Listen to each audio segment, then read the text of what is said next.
আমাদের সর্বোচ্চ ন্যায়ালয় সুপ্রিম কোর্টের একটা কেস, সেক্ষেত্রে কি বলা হয়েছে যে মাধ্যমিকের যদি কোনো রকম রিকমেন্ড বের হয় তাহলে মাধ্যমিকের যারা পাশ করেছে তারাই অ্যাপ্লাই করতে পারবে, বা ক্লাস 8 পাশের যদি কোনো যোগ্যতার কোনো চাকরির বিজ্ঞপ্তি বের হয় তাহলে তারাই পাস মানে অ্যাপ্লাই করতে পারবে যারা শুধুমাত্র 8 পাস করেছে।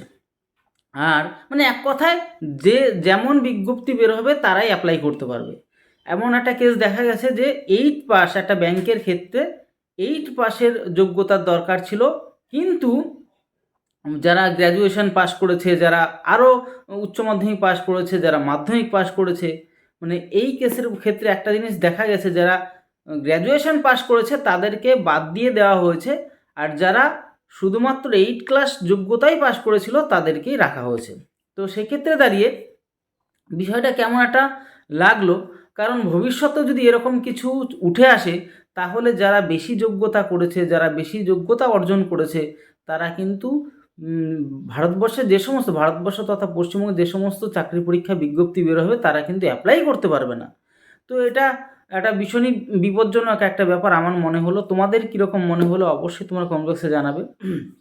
এক্ষেত্রে যারা অনেকটাই যোগ্যতা প্রাপ্ত, যারা গ্র্যাজুয়েশন করে বসে আছে, যারা আরও বড় বড় ডিগ্রি নিয়ে বসে আছে, তারা কিন্তু অবশ্যই বিপদের মধ্যে পড়বে, কারণ তারা তো অ্যাপ্লাই করতে পারবে না। কারণ বেশিরভাগ ক্ষেত্রে দেখা যায় যে কম যোগ্যতা ভ্যাকান্সিতে কিন্তু প্রচুর পরিমাণে কম যোগ্যতা, যেরকম মাধ্যমিক পাসের ক্ষেত্রে বা বেশিরভাগ ক্ষেত্রে দেখা যায় যে মাধ্যমিক পাস হলেই তোমরা অ্যাপ্লাই করতে পারবে। তো সেই ক্ষেত্রে দাঁড়িয়ে তারা বিপদে পড়বে যারা উচ্চ শিক্ষায় শিক্ষিত, যারা গ্র্যাজুয়েশন করে বসে আছে, উচ্চ মাধ্যমিক পাস করে বসে আছে, তারা তো অ্যাপ্লাই করতে পারবে না, এমনিই ভ্যাকান্সি নেই, এমনি কোনো উচ্চ মাধ্যমিক পাশে বা গ্র্যাজুয়েশন পাশে সেরকম ভ্যাকান্সি বের হয় না।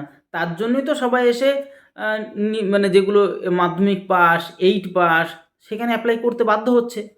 তো তোমাদের কি মতামত? এই যে সুপ্রিম কোর্টের যেই মানে আর কি নির্দেশটা আসলো বা কেসটা হলো, তো সেক্ষেত্রে দাঁড়িয়ে তো এক সমস্যার সম্মুখীন পড়তে হবে। মানে আমরা সমস্ত চাকরি প্রার্থীর যে কণ্ঠস্বর হয়ে কথা তুলি, এবং সমস্ত চাকরি প্রার্থীদের হয়ে সুপ্রিম কোর্টের অবশ্যই বিচারপতিদেরকে আমরা বলবো অবশ্যই পুনর্বিবেচনা করতে, যাতে করে সবাই অ্যাপ্লাই করতে পারে। যে পরীক্ষায় পাশ করবে সে চাকরি পাবে, যে পরীক্ষায় পাশ করতে পারবে না সে চাকরি পাবে না। এছাড়া তো বিকল্প রাস্তা নেই, বা এমন কোনো ব্যবস্থা বের করুক যাতে সবাই মানে কোনো না কোনো পদে কিন্তু পেয়ে যেতে পারে। তো এইভাবে না বিচার করলে তো সমস্যার সম্মুখীন হবে সবাই, ঠিক আছে? না হলে পরবর্তীকালে সমস্ত কোম্পানি, বড় বড় কোম্পানি, সমস্ত সরকারি দপ্তর এইটাই দেখবে যে কম খরচে যে অল্প যোগ্যতার ছেলে মেয়েদেরকে তারা নিয়োগ করবে, বেশি বেশি কাজ করিয়ে নেবে। আর বেশি যোগ্যতার ছেলেমেয়েরা কিন্তু আল্টিমেটলি কোনো কাজই পাবে না, তারা বাড়ি বসে বসে শুধু স্বপ্নই দেখবে।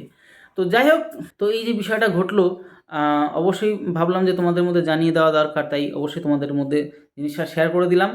আর আমরা অবশ্যই চাকরি প্রার্থীর কণ্ঠস্বর হয়ে অবশ্যই সুপ্রিম কোর্টের বিচারপতিদের কাছে অবশ্যই এই বিচারটা রাখবো যে এমন করলে তো যারা বেশি শিক্ষায় শিক্ষিত বা এর বেশি বড় বড় ডিগ্রি নিয়ে বসে আছে তারা তো বিপদে পড়বে। তারা তো মানে না ওদিকে যেতে পারবে না এদিকে যেতে পারবে।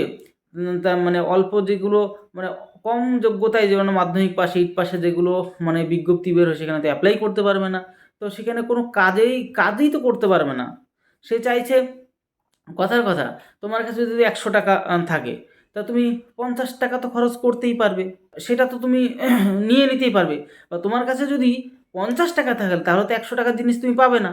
তো মেন কথা হচ্ছে বেশি যোগ্যতা থাকা সত্ত্বেও সে চাকরি পাবে না। যে কম যোগ্যতা থাকবে সে কিন্তু চাকরি পেয়ে যাবে। তো এরকম একটা কেসটা হবে। বাদবাকি দেখা যাক কী করে, মানে সুপ্রিম কোর্টের উপর আমাদের অবশ্যই আস্থা ভরসা সব কিছুই আছে। হয়তো তারা সেরকমই বিবেচনা করে সমস্ত কিছু করবে যাতে সবার উপকার হয়। আমরা এটাই চাইছি আমাদের পশ্চিমবঙ্গের প্লাস তথা গোটা ভারতবর্ষের চাকরি প্রার্থীর কণ্ঠস্বর হিসেবে আমরা চাইছি যে কোনো একটা না কোনো একটা সুব্যবস্থা হোক।